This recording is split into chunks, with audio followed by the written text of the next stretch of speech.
Diduga cemburu buta dan tidak diberi password akun media sosial milik istrinya, Maulidin warga Kelurahan Sekarjaya, Ogan Komering Ulu tega menghabisi nyawa istrinya.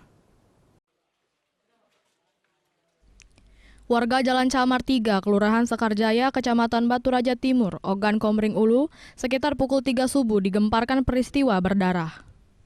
Maulidin, seorang suami, menikam istrinya Siti Rahmah berulang kali hingga meninggal dunia. Kejadian itu diketahui tetangga korban setelah anak korban meminta tolong.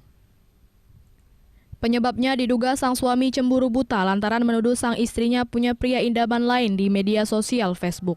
Korban ditemukan tewas mendapat 5 tusukan dan tergeletak di depan pintu, sementara terduga pelaku telah melarikan diri. Menurut keterangan RT setempat, terduga pelaku jarang bersosialisasi dengan tetangga lantaran banyak menghabiskan waktu di kebun miliknya yang jaraknya cukup jauh hingga harus bermalam. Sementara sang istri beserta anaknya selalu berada di rumah, namun warga menilai sang istri tidak mungkin melakukan selingkuh lantaran sang istri dikenal warga sekitar. Hari di rumah, nggak pernah lagi ikut suami ke kebun.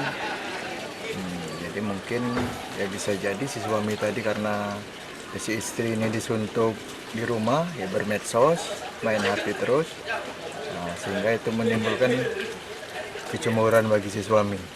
Jadi saat ini tim kami sedang melakukan pengejaran terhadap terduga tersangka, mana yang kita duga di sini adalah suami dari korban. Kami pun berharap apabila kepada korban ya segera saja menyerahkan diri, mempertanggungjawabkan perbuatannya.